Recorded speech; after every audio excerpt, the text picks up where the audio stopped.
पुराने जमाने की बात है। एक गांव में दो भाई रहते थे। समय के साथ बड़ा भाई तो धनी हो गया था, किंतु छोटा भाई कंगाल। एक दिन ऐसा भी आया जिस दिन कोई त्योहार था और उस दिन छोटे भाई के घर खाने को एक दाना भी न था।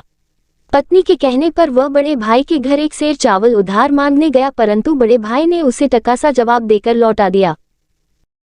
जब वह निराश होकर लौट रहा था, तब रास्ते में उसे लकड़ी का भारी गट्ठर लिए हुए एक बूढ़ा मिला। बूढ़े ने उससे पूछा, तुम कौन हो भाई? तुम्हारा चेहरा देखकर लगता है तुम किसी मुसीबत में पड़े हुए हो। दुख में कोई अपनापन दिखाने वाला मिल जाए तो सब्र का बांध टूट जाता है। बूढ़े की मृदु वाणी सुनकर छोटे भाई की आंखों से भी आंसू रुक न सके। उसने रोते रोते अपनी सारी व्यथा बूढ़े को सुना दी। बूढ़े ने उसे धीरज देते हुए कहा, तुम मेरा ये लकड़ी का गट्ठर मेरे घर तक पहुंचा दो तो मैं तुम्हें एक ऐसी अद्भुत चीज दूंगा जिसकी मदद से तुम मालामाल हो जाओगे। छोटा भाई स्वभाव से दयालु था और फिर बूढ़े ने उससे अपनेपन से बात की थी, इसलिए उसने लकड़ी का गट्ठा अपने सिर पर उठाया और बूढ़े के पीछे पीछे चल दिया।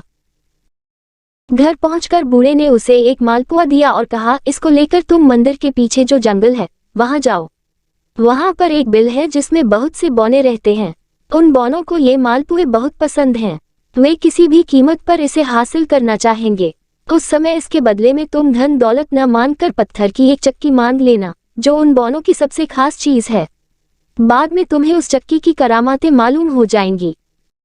बूढ़े के हाथ से मालपुआ लेकर छोटे भाई ने उससे विदा ली और मंदिर के पीछे वाले जंगल में पहुंचा।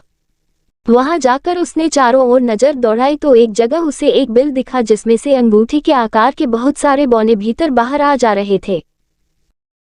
छोटा भाई उन बौनों के पास पहुंचा तो वे डरकर भागने लगे, किंतु तभी एक बौने की नजर उसके हाथ में रखे मालपुए पर पड़ गई। मालपुआ देखते ही वह बौना चिल्लाकर अपने साथियों से कहने लगा, देखो उसके हाथ में मालपुआ है। उद्धरण चिन्ह।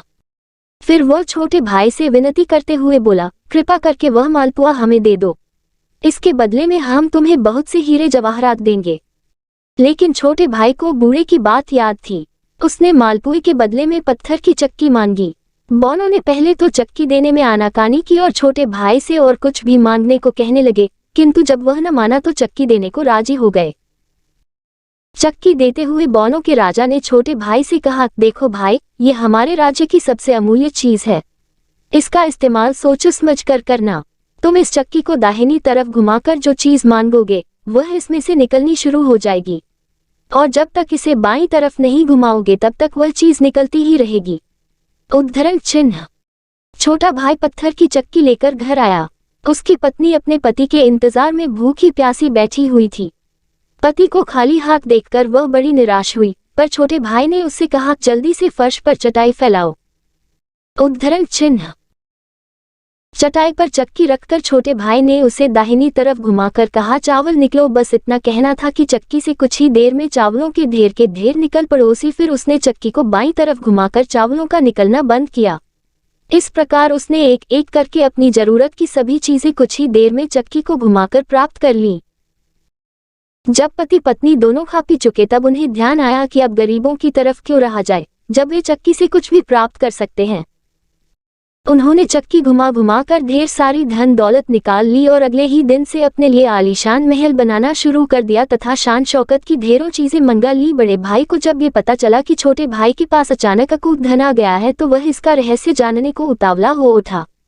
कुछ ही रोज पहले तक जिसके पास खाने को दाना भी न था, उसके पास इतना धन कहाँ से आ गया? आखिर उसे ऐसा कौन सा खजाना मिल गया है? रहस्य का पता लगाने के लिए रात में बड़ा भाई छोटे भाई के घर में आकर छिपकर बैठ गया। उसने देखा कि छोटा भाई एक चक्की को घुमा घुमा कर दौलत के ढेर पर ढेर लगाता जा रहा है। उस रात वह चुपके से दबे पांव चला आया, किंतु उसने मन में निश्चय कर लिया कि इस चक्की को किसी भी तरह वह प्राप्त करके रहेगा। उसे यह मौका जल्दी ही मिल गया। उस दिन छोटा भाई और उसकी पत्नी कुछ देर के लिए घर से बाहर गए हुए थे, तभी वह उनके घर में कूद पड़ा और चक्की को चुरा लाया। चक्की लेकर वह सीधा समुद्र किनारे बंधी अपनी नाव पर पहुंचा और उसे खोलकर समुद्र में चल दिया। दरअसल वह लोगों से दूर किसी सुनसान टापू पर जाकर चक्की चलाना चाहता था, क्योंकि वह नहीं चाहता था कि चक्की का भेद किसी अन्य को मालूम पड़े। किंतु इससे पहले वह किसी ऐसे टापू पर पहुंचे उसे तेज भूख लगने लगी। खाने के लिए वह अपने साथ रोटी तो ले गया था, किंतु जल्दी जल्दी में नमक ले जाना भूल गया था। नमक लेने के लिए घर वापस जाने के बजाय उसने चक्की से ही नमक निकालने की सोची। उसने चक्की को घुमाया और कहा, नमक निकलो। तुरंत चक्की से नमक के ढेर निकलना शुरू हो गए। अब उस बेचारे को ये तो पता था कि चक्की से चीजें निकालना किस तरह से है, किंतु उसे यह नहीं मालूम था कि बंद कैसे किया जाता है। हुआ ये कि चक्की ने एक बार जो नमक निकालना शुरू किया तो निकालती ही गई। नमक के भार से आखिरकार नाव डूब गई। उसी के साथ डूब गए बड़ा भाई और वह चक्की भी। कहते हैं आज भी वह चक्की समुद्र के तल में कहीं चल रही है, इसीलिए समुद्र का पानी खारा होता है।